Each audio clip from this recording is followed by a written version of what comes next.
Hi, welcome everybody. Thank you for joining us on the art stream. Today I'm joined by Maddy from the Spike Feeders, also known as Clover Alters. Would you like to Hello. introduce yourself? Pronouns, what's your general vibe in the space, stuff like that. Sure. Hello. Hello. My name's Maddy. I am better known online as Clover Alters or Maddy from the Spike Feeders. My pronouns are she, her. Yes. Okay. What are my vibes? I don't know. I feel That's like I just exist here. I just make art. I try and enrich people's gaming experiences with the art that I make hell and yeah. the content that I make. So, And your alters and creative stuff's pretty damn cool. thank you. I've been doing it for a long time now, so How long have you I been hope doing it's it? cool. Probably like 11 or 12 years now. Damn. Yeah, it's a long time. Longer than I've been doing it. Yeah, I'm just gonna move my reference over here so I can see everything. What's your what are those? I'll show you. So these are carbuncles. So I have three different carbuncles that are gonna go on the box somewhere. This is the font that I was working out. So initially I just had like these three cute carbuncles that were gonna go on the box, but I didn't really like it wasn't quite jiving with me. It was like, what if I just kind of make it more like a graffiti style font that goes across the top of the box? Okay. And then it's going to have these little like ball things that reference like the gems that Carbuncle has. Neat. And I think that's cool. And then I was messing around with some colors and stuff. So Those are good colors. yes, colors are very important to me. So Yeah. they have to be bright and very cute. I don't do colors a whole lot. My big thing's black and white. Right? That Though what? we have a very good contrast to each other. Yeah. Though I, I Yeah. I need to do colors more often. And recently with this project, I used colors a good amount. Yeah, I saw that. Those are awesome. Thank you. Definitely embrace the colors. And then all of these are fairly colorful, other than my personal one, which is black and white. Right. Black and white is fun though. I think it makes art making kind of tough, right? Because you're so restricted. So your line art has to be really clean. Mm. When you do things in color, you can I don't know, you can fake it a little bit. I feel the opposite. I feel with black and white, you can kind of like hide some details, or like the line work has to be good and clean, but like you don't have to worry about necessarily perspective a whole lot. At least with what I do. Sure. And you don't have to worry about like coloring and shading and all that. Mm-hmm. Thankfully, this one I'd have to worry about color and shading a whole lot, just because it's just this little rainbow gradient across the whole thing, Right. give or take the eyeballs. Yeah. But some of the past ones I've worked on are a lot more. This one's fairly detailed and fairly colorful, but some of the past ones I've done are like really detailed and colorful, Mm-hmm. and those ones have been a bit of a chore. They're I quite time consuming, right? uh Especially because it's such a big yeah, surface. they're more time consuming in the fact that like I have a hard time motivating myself to work on them. Okay. Once I get going and I'm actually working on them, I think overall they maybe take me like collectively, not literally, maybe like a week. Not even that. Sure. I think Yeah. if you combined all the time, like if I was like peak motivated, like full going on, like peak Zen master motivated, I could probably get it done in like a day. Mm-hmm. Do you find that it's hard to sit down and do a project like that for that amount of time? I find it's hard to sit down and do anything. Okay. But these, yeah, they're a challenge, but they're usually pretty well worth it. And when they're selling, which sometimes is Mm-hmm. more common than others, they make me a pretty decent amount of money. So I can't Sure. complain too much. What do you sell them for normally? Uh, Currently my price for these is 250 to 400. Okay. Yeah, that's good. It includes the quiver, so like it includes the case itself, which is like $50, 50, 60 Mm-hmm. bucks. And then depending on how colorful you want it, how detailed you want it, how many, like, if I would need to buy new markers, or if I would like need to like really like work on like certain details, it'd be more expensive. Sure. This one literally would be about $300 because the black and white, I mean the black outline wasn't that difficult once I got motivated on it, and Mm-hmm. the coloring was no problem. This is a little gradient. Sure. If it was like my Yeah, that's good. if it was like my personal one, which looks like this, Yeah. that would be about like 280, 300. Okay. Just because it's just black and white. Mm-hmm. But nobody wants just black and white ones. I mean, sometimes people must, right? But color is just more eye-catching, so So probably easier to sell something I like how with this one people, blends into the playmat. right? I mean, it's definitely a vibe, right? If all of your accessories and stuff look like that, Uh-huh. and it all kind of matches each other, I think it's really cool.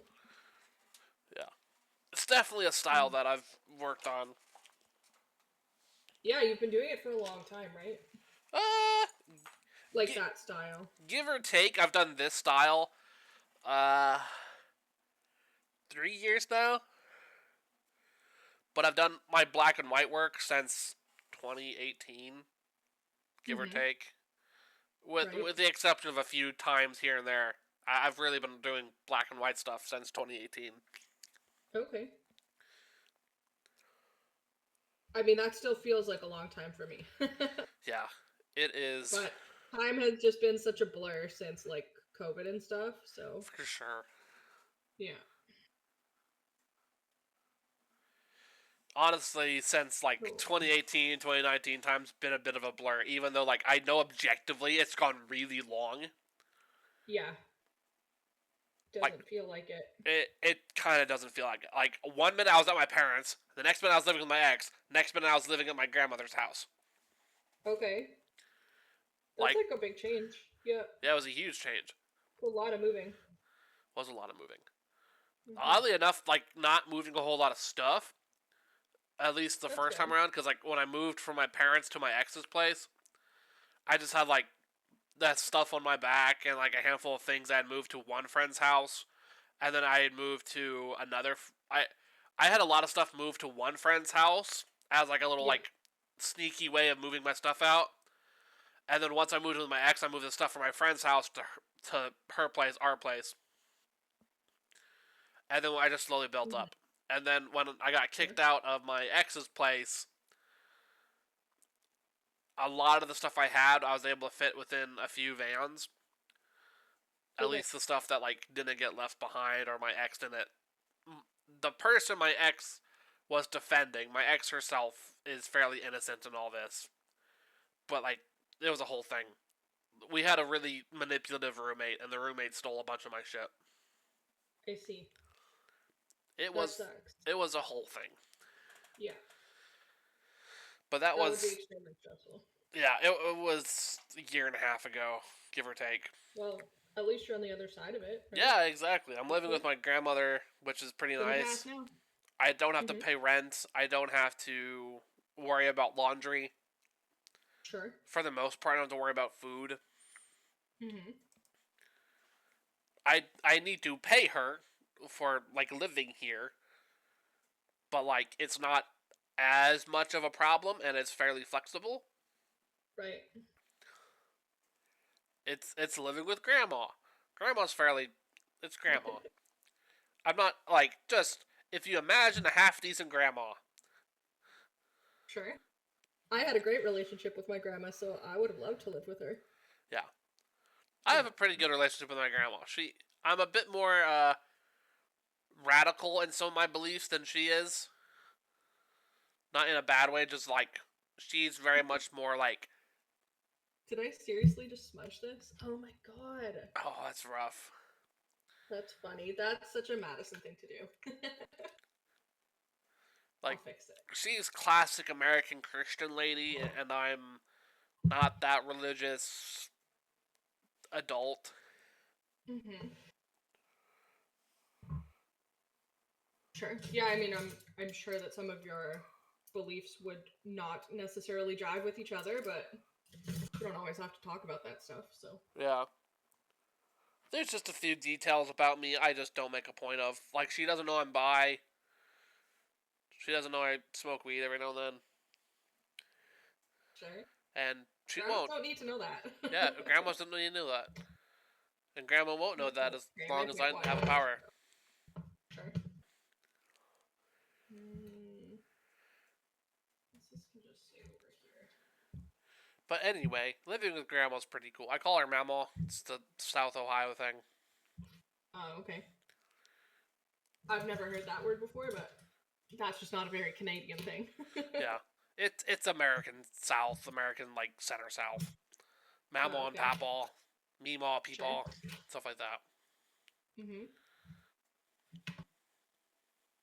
What am I gonna do So for what are art? carbuncles?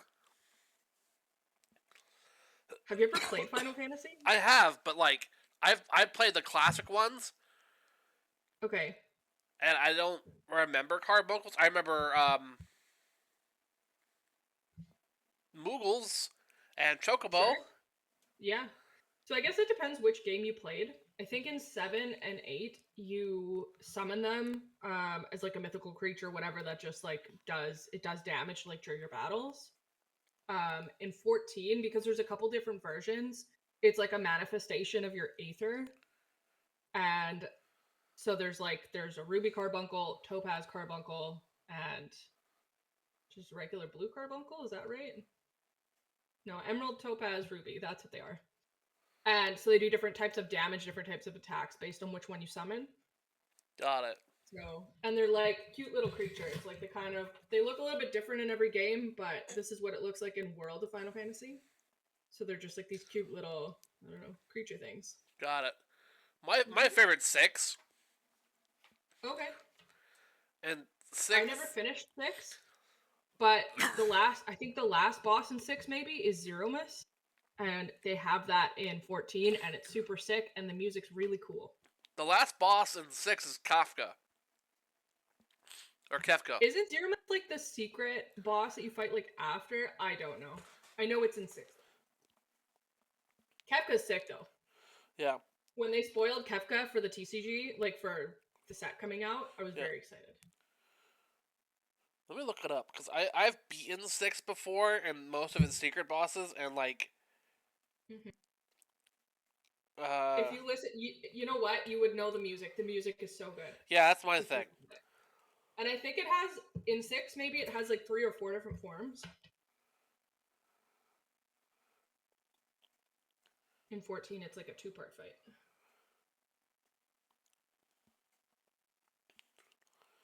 Kefka's considered the final boss of Final Fantasy VI, though Zero Miss is a hidden boss that's meant to be beat before Kefka.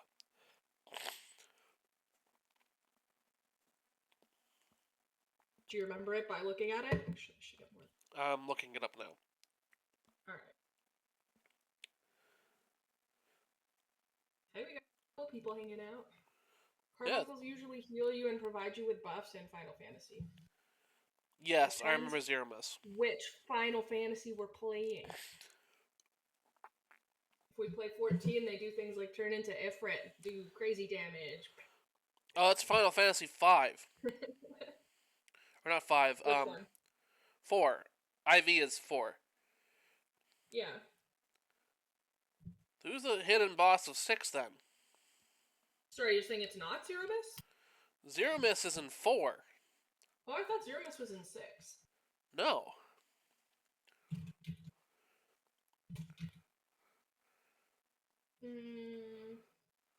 Hades, maybe? I was thinking of the ultimate weapon? I was thinking of the ultimate weapon from 6. Mm-hmm.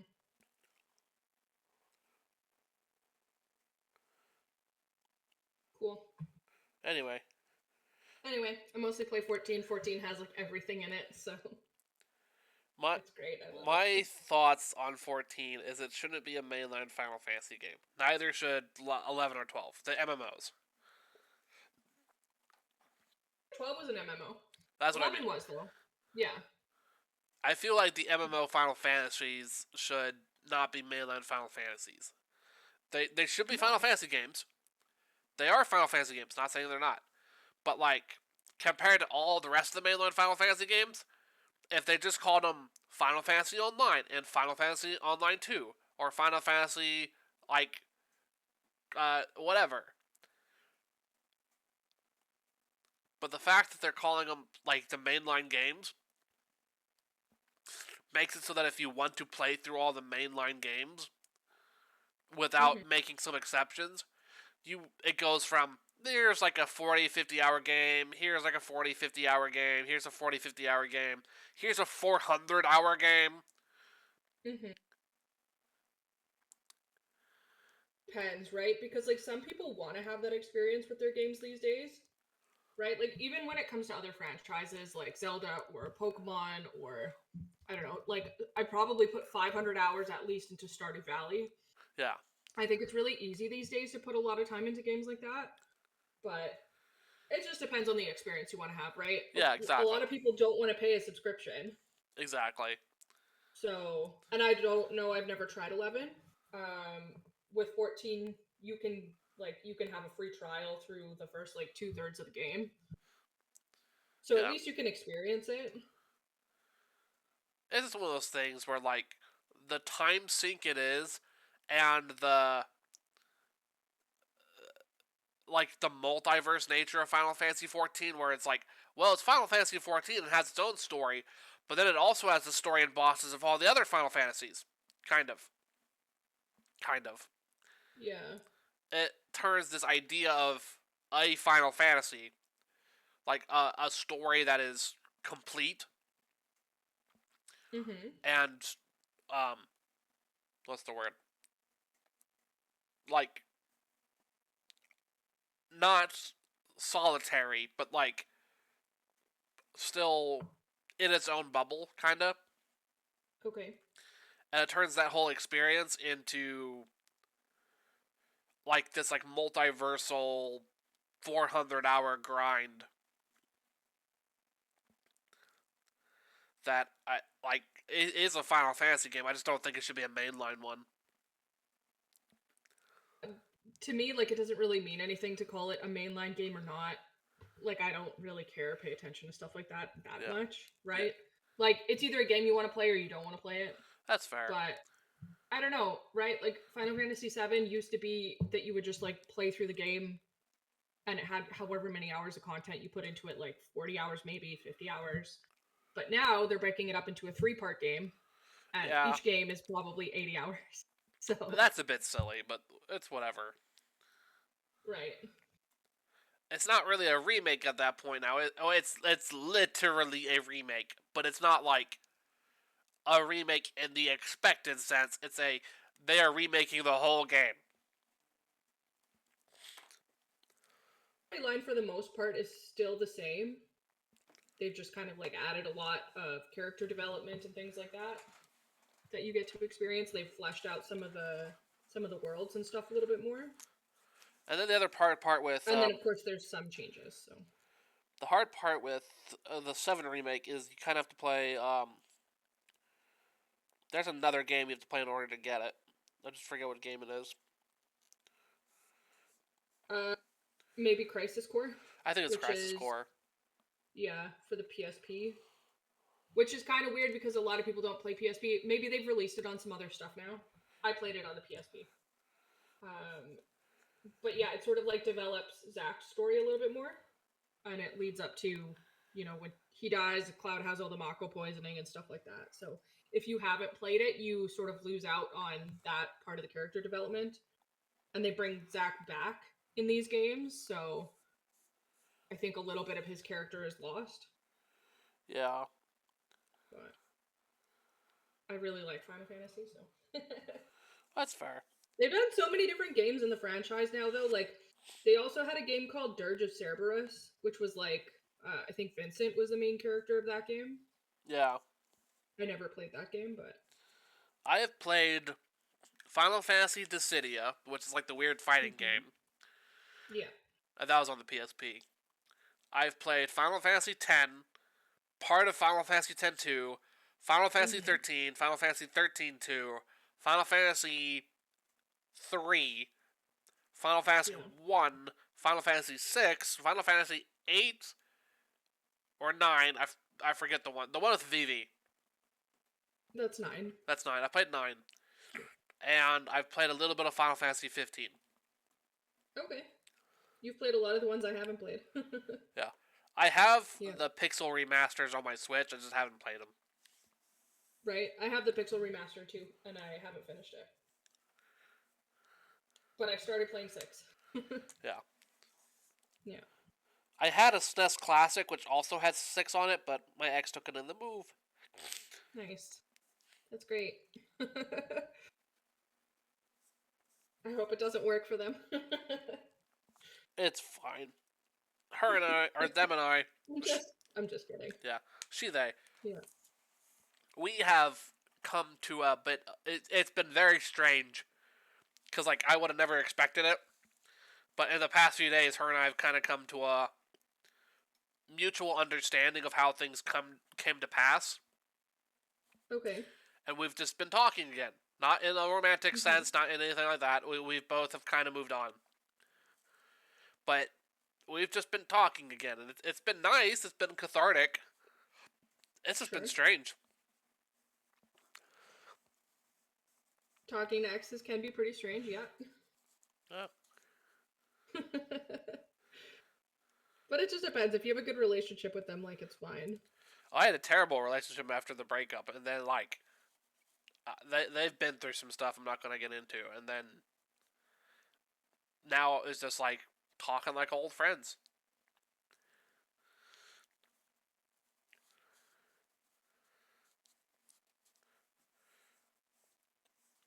It's just been very bizarre. So anyway, so I asked for tell us about your art. Well, what sort of stuff do you do? What stuff do I do? Yes, That's a very broad question. yes, that's why I asked it. Well, most of the time I paint trading cards. All right. So it's pretty much exclusively magic. Occasionally I'll do like Lorcana or Flesh and Blood for people, but mostly just magic. Okay. When I'm not doing that, I do a lot of design stuff for the Spike Feeders. So like all of our graphics, all of our merch design and stuff I do. And after that, I do a lot of like anime and comic conventions as an artist. So I spend a lot of time designing my own stuff. It's just a lot. I just make a lot of art. I try not to really restrict myself to one particular thing. Mostly I paint, but it could Okay. be a lot of things. Yeah. I hope that kind of answers your question. Yeah, I did. Cool. I want to eventually get to the point where I can go to cons and stuff. Right. I think it'd be really cool. I mean, you are lucky living in the States that you have access to so many different conventions. In Canada, it's a little bit more difficult because we have them, but they're very far apart. So, like to travel to them, it's super expensive. See, that would And you make guys just have more, and they're bigger. you're right in theory. The hard part is I can't drive. I can't drive either. Ah, So I have to fly. Well, I mean, I can take an Uber, but yeah. yeah, I don't drive. This is little known Madison fact. I don't have a valid, like, I have a learner's license, but Uh, I've never taken a road test or passed my license. So, I had a permit for a while, and then I moved, and hmm, then like it just kind of lapsed, and then I was in a really bad car crash, okay, or like that would make me not want to drive. mentally bad car crash. Physically, I was fine, Okay, just sore. But yeah, it was one of those things where it's like after that, I'm like, yeah, I'm not going to put a whole lot of effort into learning this anytime soon, that's fair. and that's kind of where I I'm at. don't like.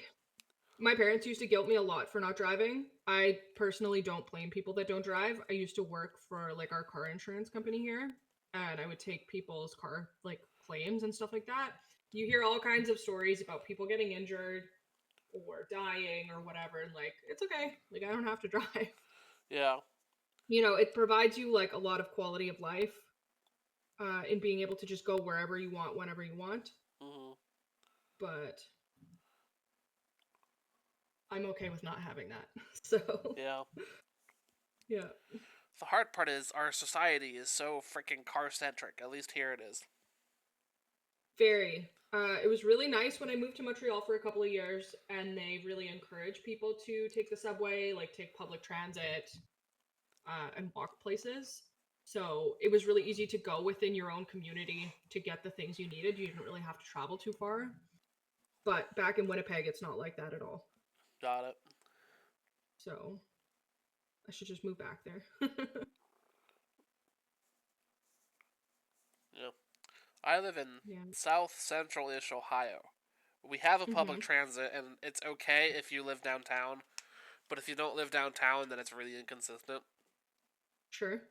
And I don't live I've downtown. never been to Ohio before. It's okay. I like it. It's not for Yeah. everybody. It's very Have weird. you always lived there? No, I lived in Indiana for 6 or 7 years. Okay. I don't like Indiana. Sure. Like, Ohio gets a reputation for being kind of weird, and it is kind of Mm-hmm. weird. But, like, it's weird in kind of a, like, charming sense. Right. Like, I call it, like, the Twilight Zone, Mm-hmm. where, like, you know it's weird, you expect weird, and, like, it's not necessarily great at times, but, like, it's charming enough. Indiana is boring as hell. There's nothing there. Really? There's nothing Like, there. what do people do there when you're growing up? What do you do for fun?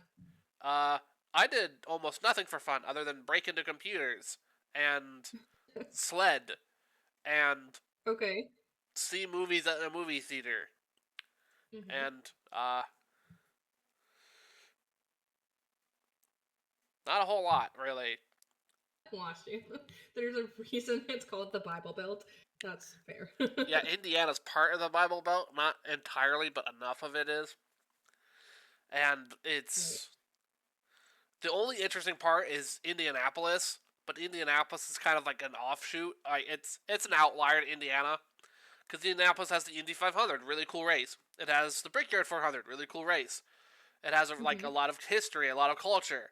Has a lot of interesting people like Hank Green and John Green, the author. He lives in Indianapolis, Okay. and he likes living in Sure. Indianapolis. There are Russian spies in Indianapolis. Weird fact, but there are a bunch of Russian spies in Indianapolis. How can you tell? How Just do you know? I'm just part. curious. I don't think we have any Russian spies in Winnipeg, but you never know. So John Green kind of like figured out some of this, and like they're not confirmed to be Russian spies. It's just like suspected of Oh, being Russian spies. I And see. then there's like a decent like That would make things so much more exciting there. there's a lot of immigrants from Russia to Indianapolis, which Mm-hmm. I'm not accusing immigrants of being spies. They're not. But there's like a handful of them where like they go between Russia and Indianapolis a lot more often than you'd expect them to. And it's just fairly strange. It sounds strange. Yeah.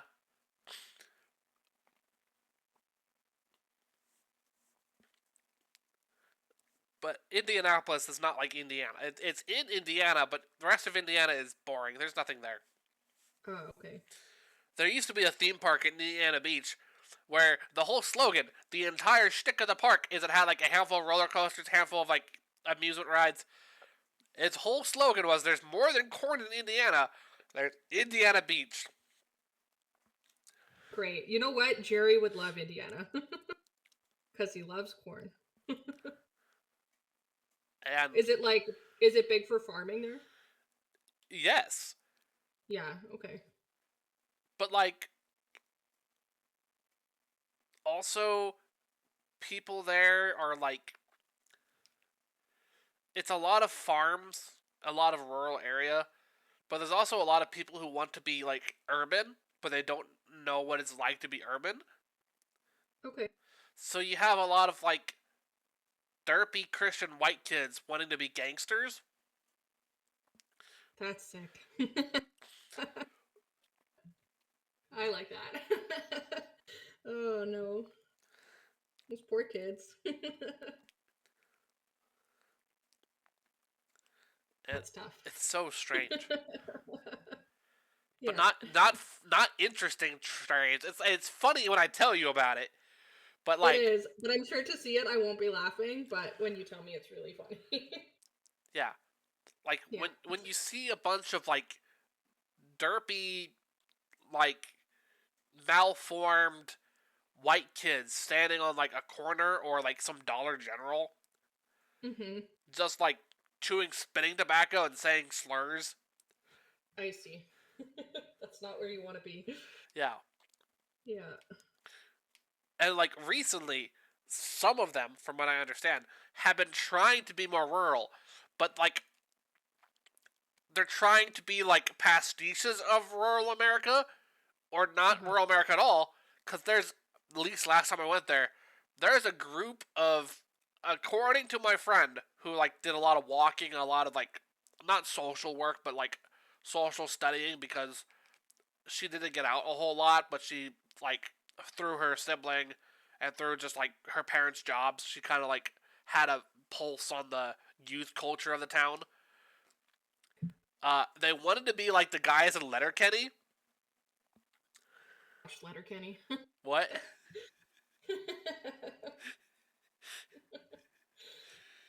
Sorry. I'm like, okay, I'm like the worst person for stuff like this. So I don't own a TV, Okay, and I don't watch a lot of TV. Like, I don't watch a lot of shows. And the shows that I do watch are pretty often Korean dramas. that's fair. I'm so sorry. You could tell me about Letterkenny though. Letterkenny is like actually rural, like Canadian, like I common. know. You know what? And like Jim and Bill love it and they talk about it all the time and I've just never watched it. Yeah. Yeah. So you're familiar enough with Letterkenny. You know the general shtick. I know the name and I don't know anything else about it. The best way to like call it is kind of like rural Canadian Office, like The Okay. Office, I've where watched The Office. okay, so like rural Canadian The Office, Okay. but like I'm like, if it's like Trailer Park Boys, a then I know. little combined Trailer Park Boys in The Office. Sure. That's it, eh? That's a good way of saying it. Cool. I like it more than Trailer Park Boys. I like it more than The Office. But Wow. for a bunch of Indiana youths to go Hmm. from like saying the N word just casually for fun, Yeah, despite there being no black people in the town.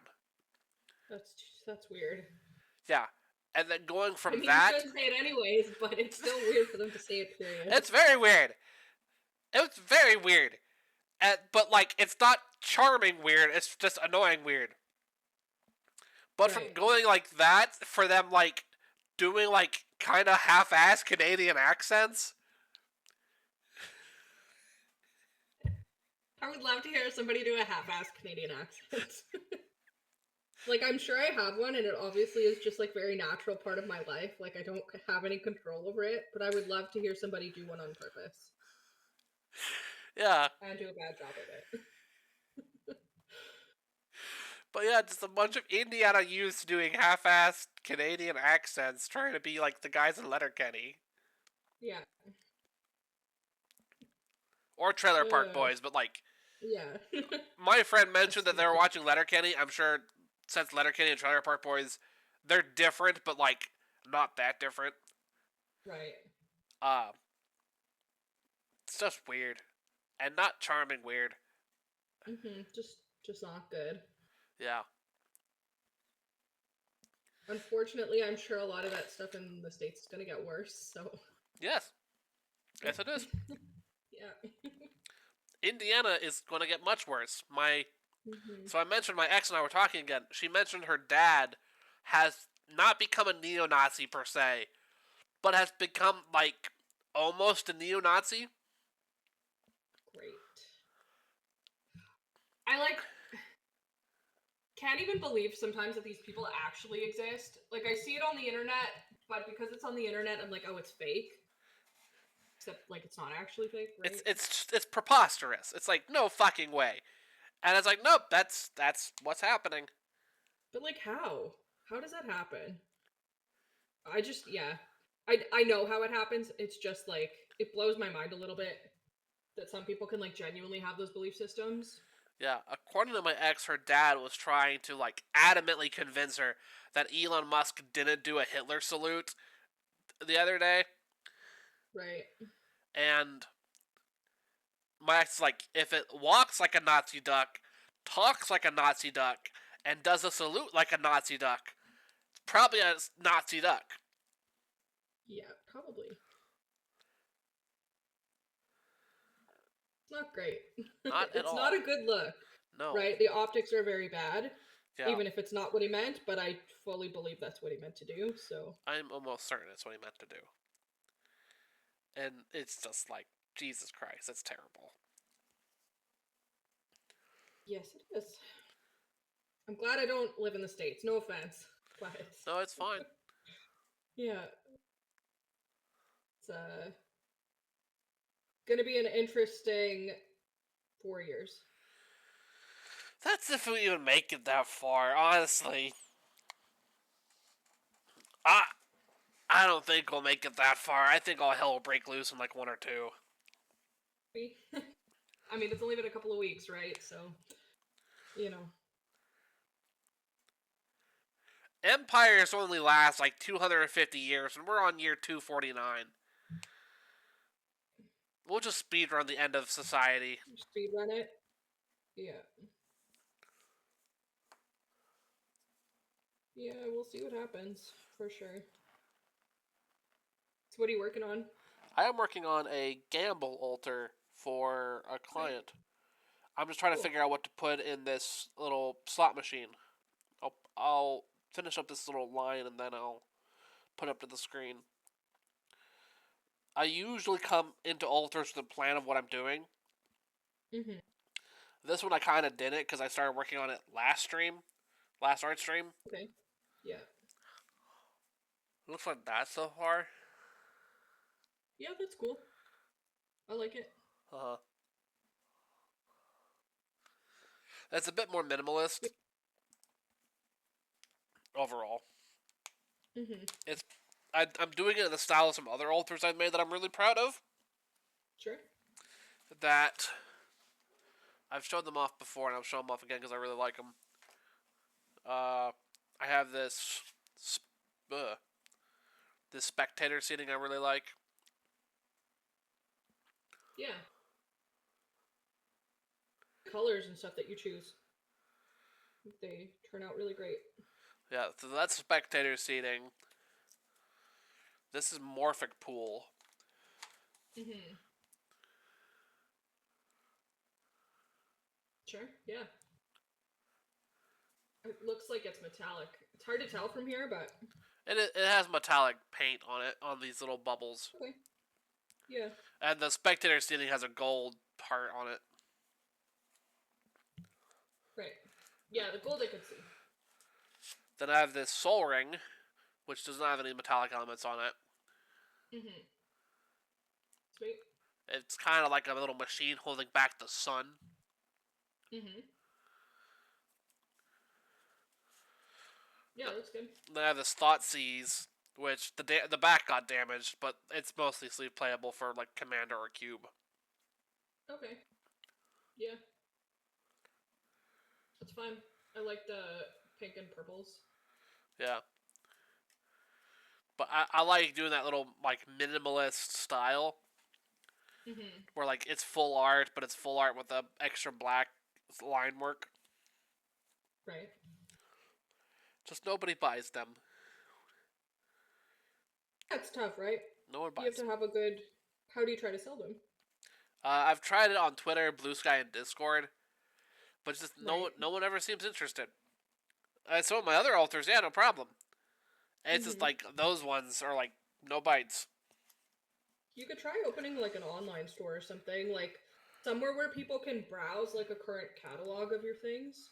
I've thought of Because I think like once something has kind of disappeared off the timeline, then it doesn't exist anymore, right? Yeah. So, like, even though you might still have it for sale, somebody might not see it. I have this silence that turned out really good too. We'll take the silence out of the sleeve because it looks a bit better. That's a silence Yeah. I think turned out really good. Mm-hmm. Yes. The background of it looks really cool. Yeah.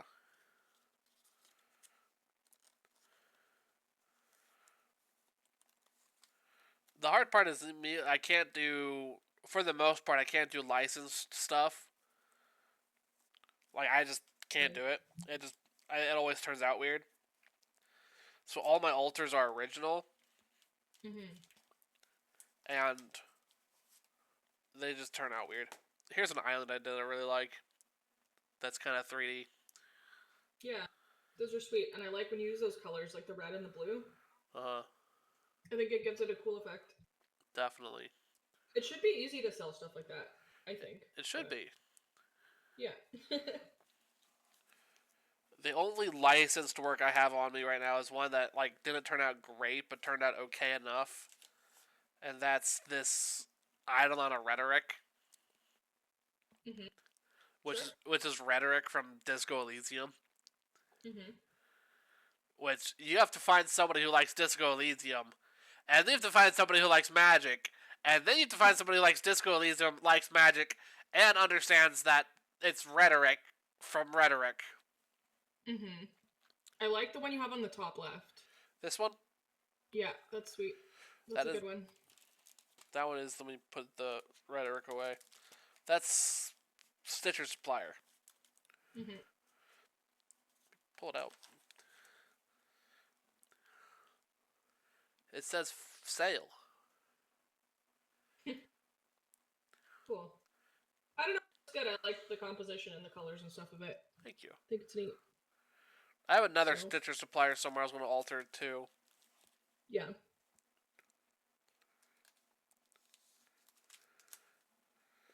And then I have a Steve from Blue's Clues, um, Sakura Tribe Elder. Mm-hmm. Then I have this trippy looking Arcane Denial that I really like. That turned out a little bit rough, but I like the colors of it.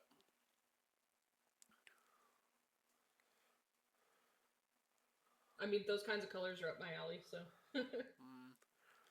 yeah. Then It can be tough, right? Like sometimes, I mean, sometimes I alter things and I keep them for a really long time. yeah. You know, people don't necessarily want to buy them right away, and that's okay. Sometimes it's nice to have a binder full of stuff for people to look through. I also have this really trippy and weird wear tear. Sure. This one I don't expect to sell, but it's cool. Mm-hmm.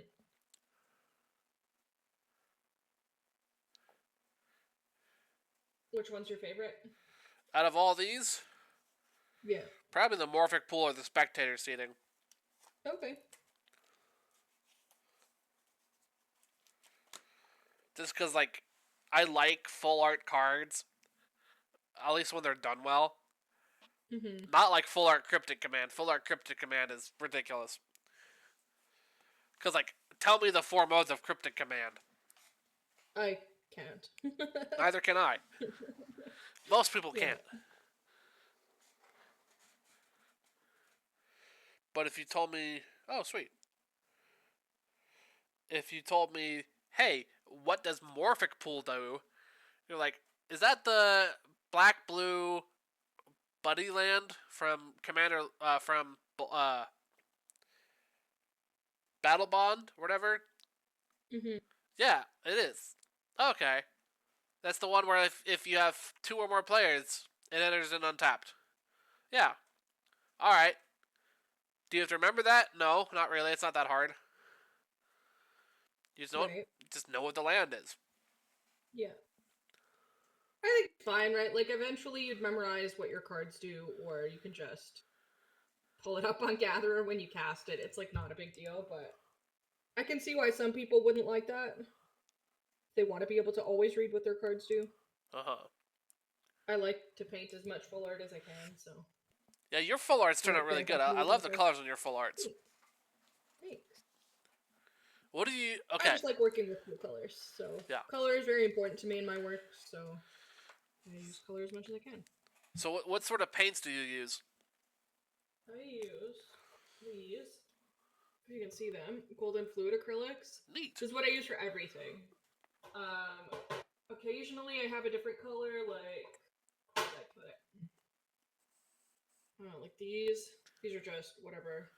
These are their flat matte acrylics, Okay. but they have like a lot of really bright colors. So if I don't want to have to try to make the color myself, I can just buy it. Yeah. So I have like 3 of those, which is just like the most vibrant colors I could buy. Cool. Oh. I But use yeah, otherwise just golden, and then I mix all the colors myself. cool. I use Posca pens. They're easy. Posca's sweet. I use Posca to do the white on this, just to kind of put a base color down. Uh. I know a few people that like exclusively alter with Posca, but it's just not for me because I can't, like, the detail's not as fine as I'd like it to be. Yeah. So I will just use a brush. Or sometimes I like an ink pen or something like that. Yeah. Yeah. I've used Poscas in this little ink brush pen I use to get some really cool effect on them. This little ink brush pen. Oh yeah, like is that like a water brush? It I can't tell. Can you refill it? No, you cannot refill it. Oh, okay. At least I've not been able to. But as this ink That's cool. It little looks brush good. tip, it is nice. Yeah. I've been using these for years. That's what y'all's painting is done in. Oh yeah. It's one of those ink pens. I've never really liked brush tip things very much, like markers and stuff. Okay. I usually go for like bullet tips and things like that, but I just find it gives me a little bit more control. If I use a brush pen for whatever reason, I just like make a big mess. That's fair. Yeah. I need to So find. you use Posca for all your color and stuff that you do? Yes. Okay. I just feel I have more control over it, and whilst the colors can get a little bit samey, I feel if you do them right, the colors don't turn out that samey. Sure. And then also, like, sometimes you can blend the colors a little bit. Right. I mean, they do have a pretty big color range, so It's not like, that it's not as big as you hope it is. it's definitely not as big as I'd want it to be, yeah. But Yeah. I mean, you can get a lot of different colors, which is nice. The With, set that I have came with like 12, I think. yeah. So the hard part about Posca pens is they come in, not that. They often come in like bigger sizes, not medium sizes. Right.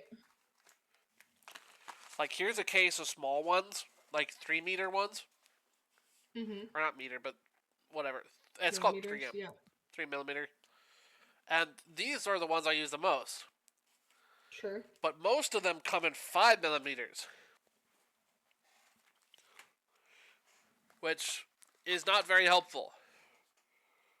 Sure. And I have a bunch of unopened cases of 5mm ones just because I don't use them. I'm thankful for them, and I've used them before, but they're just not the size I need. Sure. I'll use them on something. You can at least get the paint out of them and like use a brush or something. But yeah, if you're looking for something super fine, tough. Yeah. I have spare canvases. I'll use them for something. And I'm not going to say no to more paint. It's just... It's hard to get that size.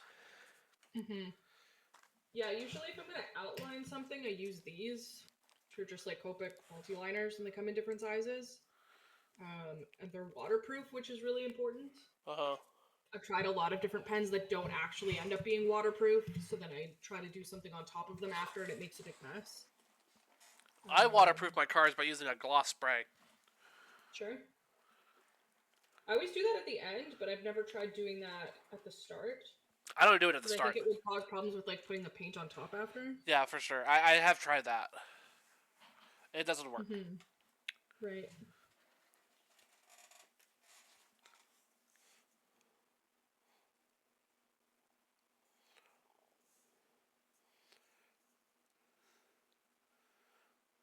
So how's the rest of your art stuff going? It's I going. think you were talking a little bit online about how it's not going very well. It's slow, and Yeah. that's frustrating because I don't make enough from my altars or my cases to call it a job, Mm-hmm. and I need a job, Yeah. and I am technically handicapped because I have really bad brain problems,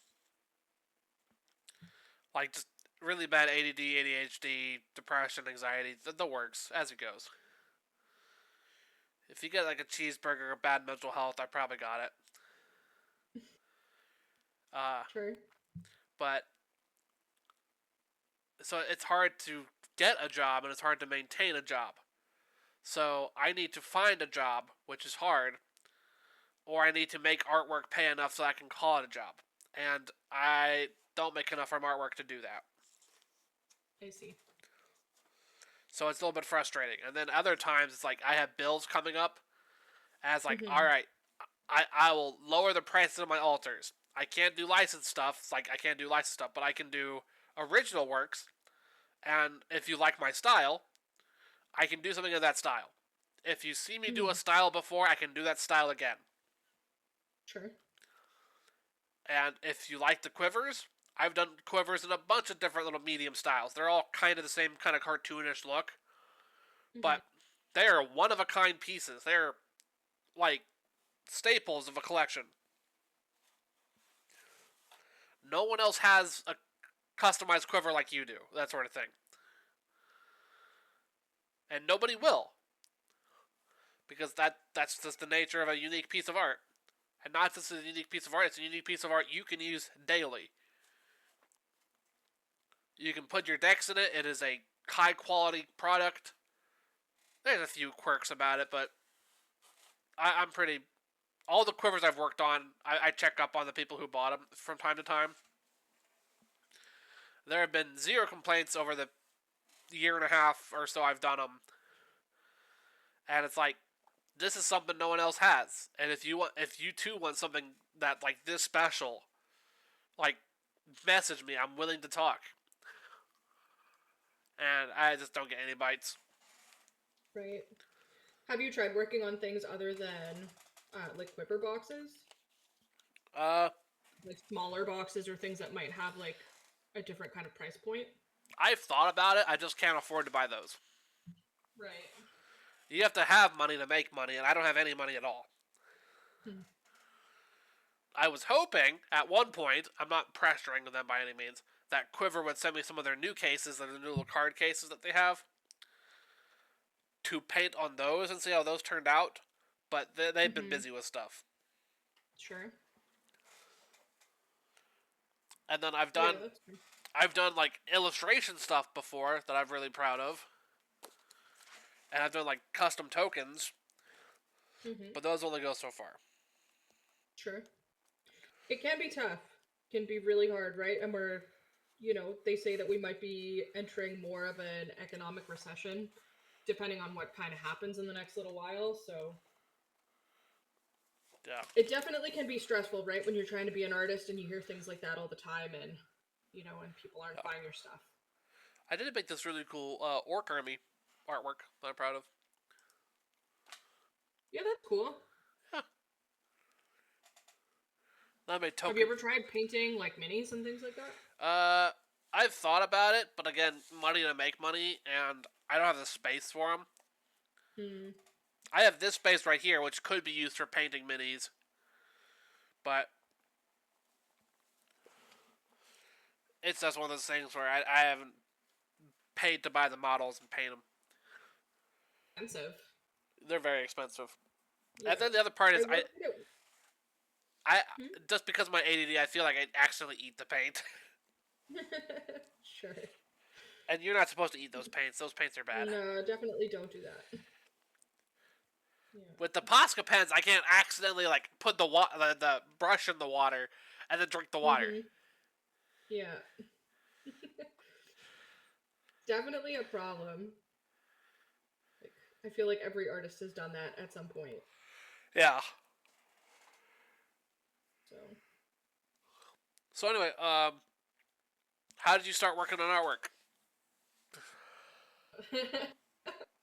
Well, like magic stuff specifically, or just art like in general? Both. Both. Like I've probably been drawing since I was a kid, and always was just kind of interested in that. When I was like a little kid, probably like 5 or 6, and you'd watch like morning cartoons and stuff like before I would go to my grandparents and my parents would go to work for the day.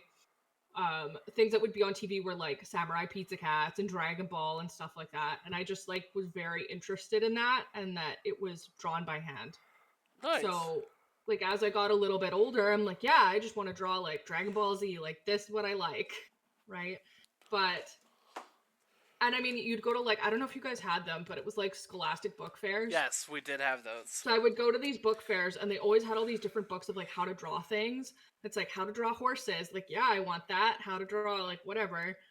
Um, so I was always just kind of interested in it. I never thought it was going to be what I did as a career. Uh huh. Um, when I was a teenager, like I took art classes in high school, but I also was in air cadets at the time.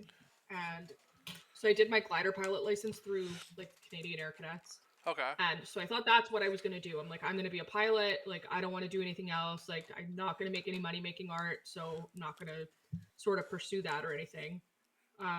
So I actually moved outside the city. I moved to a flying school. And I found myself at one point, instead of actually doing the studying I needed to do for this flying school, I was like, I'm just sitting there and drawing. Like, okay, what am I actually doing here? Like, do I want to be here? Do I not want to be here? I think by then I was probably like 21 or 22. Uh huh. I'm like, okay, why don't I just go to art school? Right. Like, this isn't really working out. Like, I'm not actually enjoying this. So I moved back to the city and I went to university for fine arts. Okay. And yeah, and so it kind of just started from there. I took ceramics, like ceramic sculpture and mold making, which was not anywhere close to what this is. But I found myself one day just browsing Reddit and I found a Klug altar. I'm like, this is really cool. Like, he's obviously super talented and good at it. Like, maybe I can do this. Yeah. So, I played Magic at the time, obviously. So, I had a lot of cards. I had some paint because I was going to art school. And, like, I'm just going to try it out. And it wasn't very good. I kind of sucked. But that's sort of where that started. So, it was just kind of like something to do for fun while I was going to university. And it just kind of gave me some extra money. And then once I graduated from university, I was like, hey, I'm going to start doing this a little bit more. I started taking commissions and whatever. It just kind of like, it took a really long time. I wouldn't say that it was ever like easy or I knew that it's what I was going to do, but that's what happened. So, Okay. Oh yeah. yeah, I worked for an insurance company in Winnipeg at the start of the pandemic, and my partner had a job opportunity in Montreal, but it meant that I had to quit my job. So I quit my job and I couldn't work there because I don't speak French. Ah. So yeah, so I was like, okay, well, I guess I'm gonna try and do this stuff full time, right? By then, I mean, I was already in the spike feeders, so I was already sort of doing some things on the side. I was already kind of doing some art shows and stuff on the side. So, but that was like the big jump for me. Okay. I was kind of just like forced into it. So yeah. Well, But it was fun. I'm glad it's I worked mean, I out for obviously you. like it. So it's really hard, but you know. Yeah. All Yeah. art is hard, unfortunately. And I mean, it's good if it's what you like to do. When it becomes the thing that's paying your bills, it can be very, very difficult and very stressful. So for me, like I've found that it's a little bit easier because I can do so many different kinds of art. That I'm not really getting bored or I'm not getting like art block and stuff like that. Yeah. Because I think if I did that, then I'm not going to make anything anymore, and then you can't afford to do anything, right? So Yeah. yeah, I'm glad it worked out for you. Thank you. For a while, I mean, it wasn't, right? Yeah. So probably for 5 or 6 years, I just kind of did it like super on the side, right? When I went to university, like I was working 2 jobs. And so it's like I would go to my 2 different jobs. I would come home from school and then I'd be like, okay, do I have time to try to do this, right? Maybe I do, maybe I don't. So, you know, it definitely only happened because it was something that I really, really wanted. Uh huh. because I felt like I had to sacrifice a lot to get it. So Yeah, yes, but it's worked out for you, so that's the plus. thank you. Yeah, and I mean it's lucky. Like stuff with the spike feeders has worked out pretty well too, and that's oops, almost dropped my brush. That's like never a guarantee, right? Yeah, Anybody that wants to be in the content creation space, it's like it's very difficult. So we've definitely gotten a little bit lucky. yeah. So the Spike Feeders came at a really good time. Because Spike Feeders was started in what, 2017, 2018? About 5.5 years ago. So 20, like, is that right? Are we on 6 years now? I don't even remember. I have to go check. I'm like, did we start in 2018? We started before the pandemic, and then things actually got kind of shitty during the pandemic, right? Yeah. Because nobody could get together to make content. I moved outside the city. When was our first video?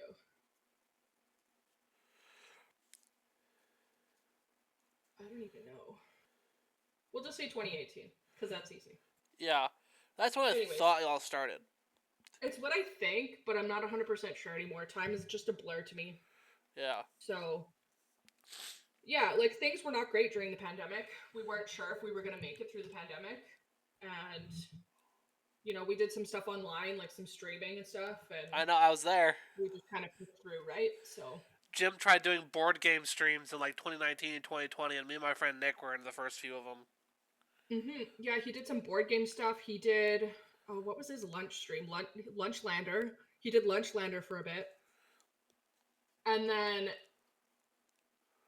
I don't know, like we started making these big dice because people wanted to play on Spell Table, and it was just kind of something that, you know, maybe was sort of needed in the space because nobody could read the dice, but you also couldn't go in person and play Magic with anybody.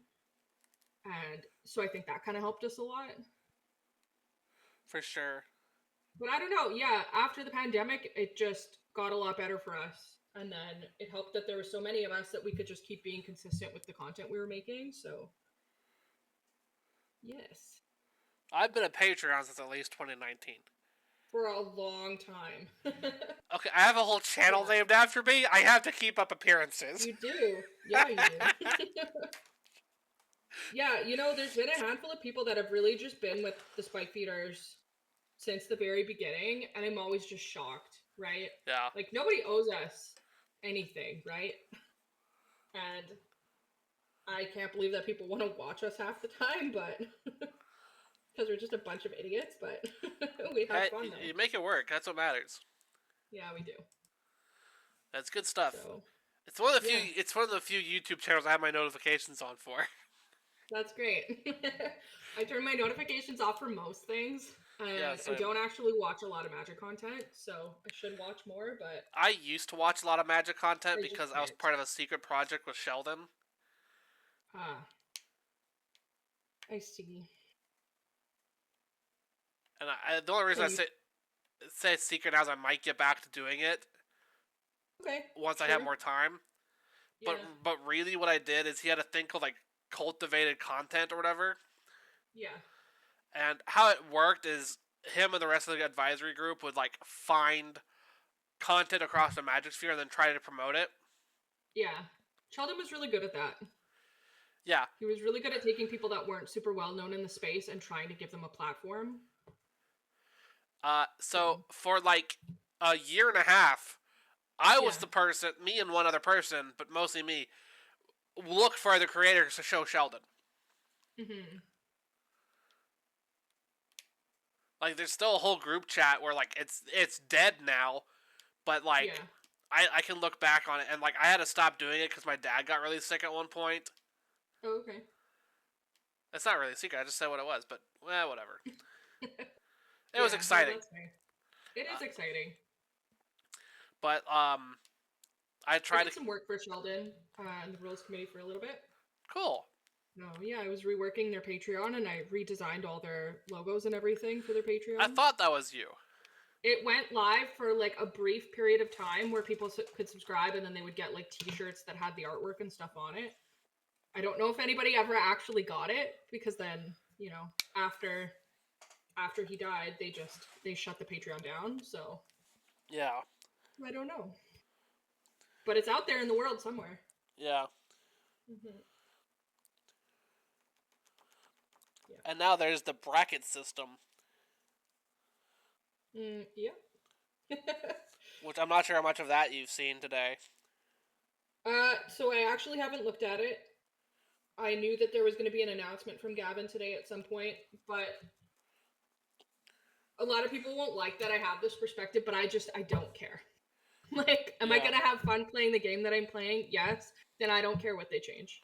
Yeah. So I had the same kind of mentality when it came to the rules committee. Like, I don't care. So That's there fair. are people in this sphere that are smarter than me that spend more time looking at this than I do, and I trust them. So if they Yeah. make a bracket system and it works, then great. And if it doesn't work, well, I'll just keep doing what I do. So That's kind of where I'm I'm at like, too. no stress. That's But I kind. will take a look at it after and see what they're doing, just to sate my curiosity. Do you want to tell you about it now, or do you want to look for Yeah, yourself? tell me. No, tell me. So they have like 5 or 6 brackets, and okay, my friends are talking about it. And then there's a list of cards that are like they're watching. Mm-hmm. Let me. Where did I have it saved? Because I have it saved somewhere. It's here.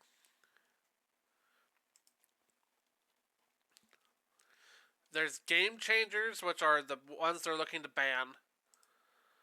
There's a handful of white ones, a good amount of blue ones, a handful of black ones, 2 red cards, 3 green cards, 1, 2, 3, 4, 5 multicolored cards, and then a bunch of colorless cards that they're all like, if we ban anything, it'll be banned from this list. I do the list. What? I'm gonna go look for the list. Alright. Where's Gavin Bear? Hey, there you are. And then there are 5 brackets. Okay. The brackets are Exhibition, which you have no mass land denial, no extra turns, no infinite combos, for the most part, no game changer cards, Mm-hmm. a few tutors, and then Core, which you have no mass land denial, no chaining extra turns, no 2-card infinite combos, no game changers, and only a few tutors. Upgraded, which is no mass land denial, no chaining extra turns, late game 2-card combos are okay, and up to 3 game changers. Optimized, which is no restrictions other than the ban list, high power commanders, it's time to go wild, and then the CDH. A lot of cards on these lists. Yeah. That's a lot of stuff.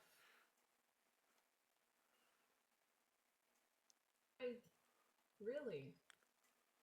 Game Changers are a list of 40 individually strong cards. The list serves as a watch list, and cards will almost always be banned from this list, with exceptions for emergencies. Like Nadu. Like, yeah, but I'm like, well, Force of Will is on this list, Ristic Study's on this list. Like, they don't need to be banned, do they? But I guess if they ban, like, they're banning off here, they're looking at Grand Arbiter. I don't like that, but Are you a Grand Arbiter player? it's a fun card. I don't know.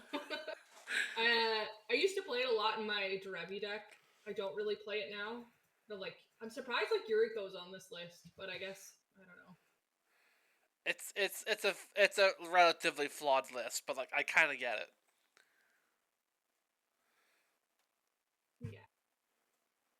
Yeah. Grand Arbiter is on the watch list Wait, because yeah. it's the gameplay. I'll have to read why they're choosing some of these cards, but I don't know. If they ban Jessica's Will, my favorite CDH deck is dead. Sure. I'm not a big fan of card bannings.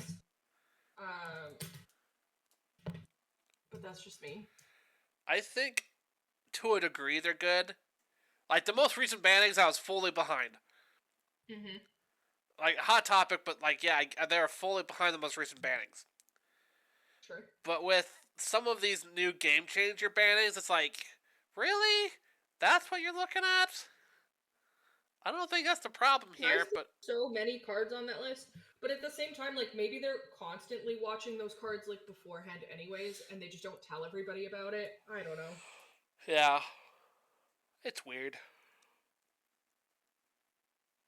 Yeah. I'm not I'm willing to give them the benefit of the doubt and sort of see how this new group handles things and, you know, working with Watsy, how it kind of works out. But Also, Soul Ring's not on the list. it makes sense for them to not actually put Soul Ring on the list, though, because it's like such an iconic card of the format. Yeah, but it's so lopsided. Yeah, but everybody can play it. And it's cheap, right? It's not Everybody who like it has has a $2. financial barrier like some other cards cause, right? Yeah. So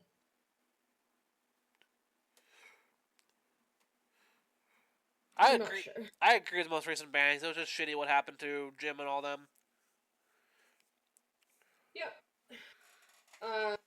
That's all I'm gonna say. Yeah, that's I fair. like, That's fair. yeah, I choose to not really discuss it that much. There were a lot of people that approached me in person to talk about it, and I'm like, it's quite frankly, it had nothing to do with me. So, so Yeah. then I just shouldn't, like, I shouldn't even have an opinion on it, right? Yeah. Other than it was something that hurt my friends, Yeah. right? But I am generally of the belief that, like, and this is weird, but I like really compartmentalize my relationships with people sometimes. So like Jim from the Spike Feeders and Jim, who's my friend, is not the same person as like Jim from the Rules Committee, right? He's Yeah. like a different person, and we don't talk about those things. And Also, you hi, know, questioning Feldergriff. Welcome. hello, Hello. hello. Yeah, But no, yeah, like that's people fair. are shit. Yeah. People are shit, right? People are gonna be shit in every space. Anytime you add anonymity to somebody and they can say whatever they want without repercussions, you're gonna see more bullshit, right? Yeah, you're gonna see more bullshit So regardless of anonymity. Because, like, the one game store I was going to after the rules banning, almost like the store is filled with a bunch of centrists and libertarians. mm-hmm. And they're all like, we don't agree with these bannings. We're not playing Commander unless you ignore the bannings. So the store just Right. chose to ignore the bannings. Some stores will do that, right? Because it like stores operate on such small margins, and if they're not a very big store, like it's really easy to be bullied and pushed around by your players. Like I get it. It sucks, but I do understand. Like, I get it, but also, like, it's like, those people are not good people. No, not at all. Right? I'm not saying that it's good or that they should do it or that it's okay that it's happening, but I can understand why they would like back down to people sometimes. Yeah. The But owner practically gave a blowjob to a guy who showed up in a Cybertruck a few months ago. oh, that's too bad. Fucking hate Cybertrucks. They're so bad. They're not good. There's like 3 of them in my town, and I make fun of them every time I see them. Yeah, that's fair. I've never seen one in person. I know there's a couple in our city, but I just have no interest. I don't I know. don't like Elon Musk like prior to all of this stuff that's happening. He just really rubs me the wrong way, and He rubs a I lot think of he people the sucks. wrong way because So he's terrible. yeah. Well, I mean like pre-Trump stuff. You know, a lot of people really liked him. A lot of people would kind of compare him to like Tony Stark in a way, but I'm like, no, he's just actually the worst. So He's so yes, bad. yes, he is. It is a weird conversation to come back to. I'm sorry. You could suggest us some topics. Please. I only have a few more questions left, and we've gone through them pretty fast. We did go through them quick, so. Oh, I'm not saying he's like Tony Stark now. I'm saying that's how people seemed to perceive him on the internet before when he was like the cool Tesla guy. Yes, But yes, questioning Feldergriff. Feldergriff sneaked by all the bannings and the list. There's only one yeah. list around, and they do remove Feldergriff from the reserve list. Mm-hmm. I don't know why Feldergriff is even on the reserve list. It's a mistake.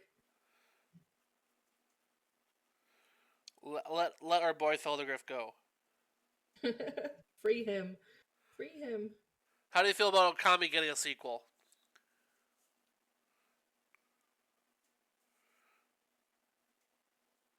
I never played Okami. What? It's a game, right? Yes, it's a game. Your art style screams Okami. I don't even know what that means. But thank you, I guess. It sounds like a compliment. Yes, Okay. I saw when they announced that Okami was getting a sequel, but I, again, have never played it. I'm so sorry. I have, like, a very limited group of games, and, like, that I really like. But there's also a period of time where I just, like, felt like I didn't have time to do fun things. Yeah, that's fair. So there's, like, a big blank in some of my media knowledge. So, That's are you saying fair. I should play the first Okami? Yes, you would like it. It's good. Do you think it holds up to time? Yeah, I'd say so. Yeah. It's a GameCube game, and most GameCube games have held up pretty decently. Sure. It's on. I think it's I on. did like Switch. Oh, is it? I think Well, so. maybe I'll play it. I didn't know it was on Switch now. I think it is. I have played a GameCube. I don't own a GameCube. I've never owned a GameCube, but I liked Animal Crossing on it, and Super Mario Sunshine, and Fantasy Star Online. I played that. Yeah. Ah, thank you. I'll check. I'll look at the trailer after we're done. I'll take a look at it. It's very good. It's Sweet. it's like a puzzle platformer kinda. Okay. But it's known for a very like stylistic art style. Sure. Yeah, I'll check it out. I don't know. I'm always looking for new games. I actually paused my Final Fantasy 14 subscription a couple days ago until the new patch update comes out, so I do need something to play. Or I'm just going to keep playing Stardew Valley. That's fair. But you can only play so much Stardew Valley before it's too much. I can't get into farming games like that. I like them. But it also has the like fighting elements that I enjoy. So, I mean, it kind of depends if you've ever kind of liked playing those games or not. Like, there's Harvest Moon was the really big one, but every time they keep remaking it, it's just the same game over and over and over. Yeah. And I just got tired of it. My ex tried Stardew getting me Valley into. is just the very best version of all of those games. My ex tried getting me into Animal Crossing for a while, and I was kind of into it. Okay. But then I just got bored. That's fair. It's like not for everybody, right? Have I done a JoJo play? I'm doing a JoJo playthrough right now, actually. I'm on Winter Year 2, and it's the first time I'm doing JoJo. Normally I do the community center. What's JoJo? Because JoJo is like the big evil corporation. So when you're doing your playthrough, you can either choose to support the corporations, or you can support like the local stores, local farmers, and you do like this community center upgrade. Okay. With like those cute little Junimos, like those little spirit things. Okay. So this time I chose to support the corporations. So they close the community center and they turn it into a warehouse. Oh no. And it's very sad. So it changes how like the effects that it would have on some characters. Like there's one guy, his name's Shane, that would eventually stop working at Joja and just like start doing farming. But instead, because you supported the corporation, he just like stays there forever. But he has like alcohol abuse issues, and so that like continues through the story. What? Now because he didn't get the chance to sort of change his path, which is upsetting. This sounds terrible. Yeah. This There's sounds some really serious themes in Stardew Valley. This sounds like doing the fastest playthrough in Disco Elysium. I've never played that game either. You might like it. But tell me about it. Tell me about it. So Disco Elysium is like it's like a classic computer detective game, like an old point and click kinda, with a lot of role playing elements. Yeah. Without spoiling a whole lot, because it's a pretty good play. You are a detective who is waking up from like a week-long bender, Mm-hmm. and your goal is to figure out who killed. Like, there's a body lynched in a yard behind the inn you're staying at, and you have to figure out who killed the body and why it's doing there. Okay. And you remember nothing. Sweet. You don't know who you are. You don't know what you've done. You know nothing. Mm-hmm. Like, Right. full blank slate. You can pick up old pieces of information, and, like, you get a lieutenant that, like, helps you do some stuff. But Okay. it's a very strange detective game. Mm-hmm. It's very good, though. But the game encourages you to explore local politics and different political schools of thought. And you can become violently racist, homophobic, and a fascist. I see. And there are achievements for doing that. Really? Yeah. Oh. There's more I don't know achievements. if that would be a game that I'd like. There are more achievements for doing the right thing. I must say that. Sure. When you do the right thing, there are more achievements for it. Right. But there are achievements for doing the fascist playthrough. Mm-hmm. And so a lot of Sure. people are like, this is terrible. Why would I do this? This sucks. Yeah. I don't know anybody who Oh, likes the interesting. fascist playthrough. Right. But they still do it for the achievements. Yeah. Yeah. So what are some tips you have for people who are running into artwork? Tough. The biggest tip I guess I would have is just make the things that you like. Don't make things you don't like or that you don't believe in. So I've talked about this with some other people that have like this constant desire, like they feel like they need to always be making something or they're not making it as an artist. And so then as a result, they're just trying to do anything, right? Like so I'm in this Discord for people that go to conventions in Winnipeg. Oh, cool. And this person is probably like 19 or 20. And they're like, how can I do 3D printing? How can I do glass blowing? How can I do tote bag making? How can I do like all these other things? But it's because they don't actually know what they want to do or what they like to do. So, and that's okay. Like, try a lot of different things and see what you like. But they're doing it because they have this desire. Like, they need to have a full table of stuff. They need to make 100 things a year or they're not being a successful artist, right? And I think when you do that, and you're not making things that you believe in or you're excited about or passionate about, like, it's not good, right? You're going to burn out. People aren't going to believe in what you're making or buy what you're making because it kind of sucks, right? Yeah. So, like, if you're not excited about it, you're not making something that's really great. You're just making anything. So, I don't know. So that's the tip that I have, is just make things you like. Okay. And hopefully the rest of it will follow, right? I mean, unfortunately, art making as a living, it's not for everybody. And I think it takes a really specific personality sometimes to be able to do it. Yeah. Right?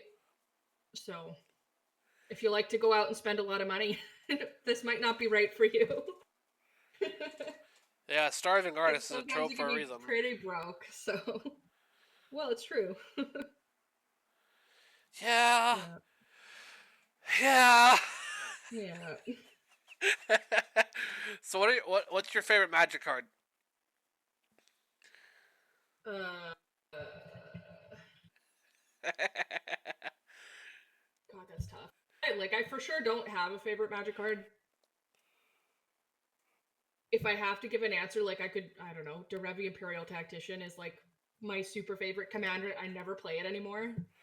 Could you But DM me I that? love it. Because all my guests, I've been adding their favorite Love creature it. to my canvas project.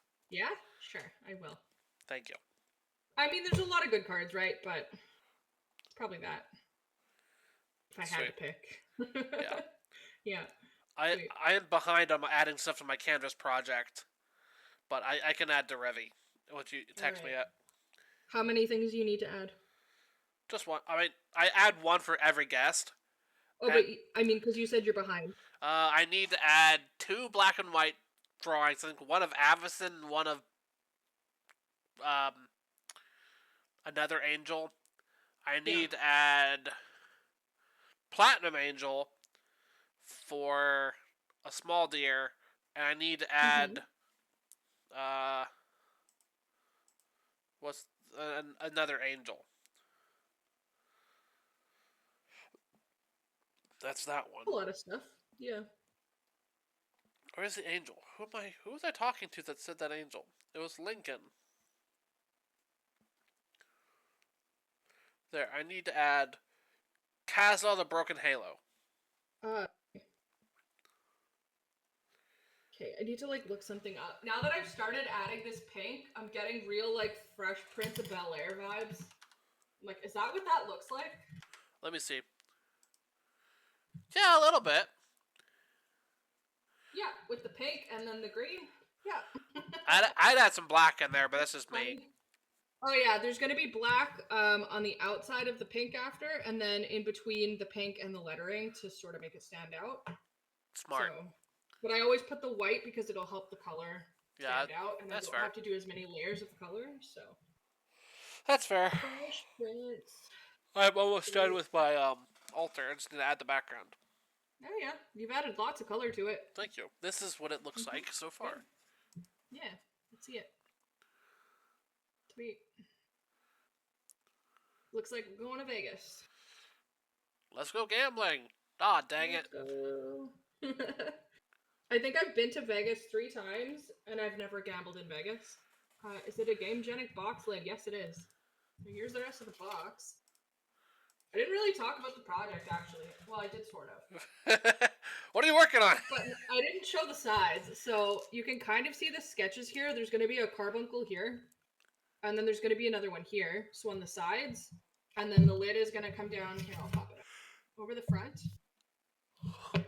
So it'll look like that. Oh, that's cool. And then there's a little carbuncle that's going to go on the front side. Do the carbuncles have names? I don't think so. Are you going to name the I don't know carbuncles? if... What's that? Are you going to name them? I'm not going to name them, no. So there's just going to be one in each color, like a topaz, an emerald, and a ruby. So I don't think they need names beyond that, but if somebody wants to name them, sure. It's the human desire to name things. Yes. Maybe if they were my own characters and not like from the Final Fantasy IP, I would name them, but can't you name your own character in Final Fantasy? You can, but you don't get to be a carbuncle, so not yet. Not yet. Maybe in 2025. They've let you become a Moogle. They've let you become whatever Vivi is. You could be a Chocobo in whatever the game was for the Wii. Yeah, remember. You can be a Chocobo. Yeah. You can be the summons in a few of the games. I want to be a summon. Do you have a favorite? Summon? What's your favorite Final Fantasy? Mine's 6. 6? Yeah. Right. Who's your favorite character, if you have one?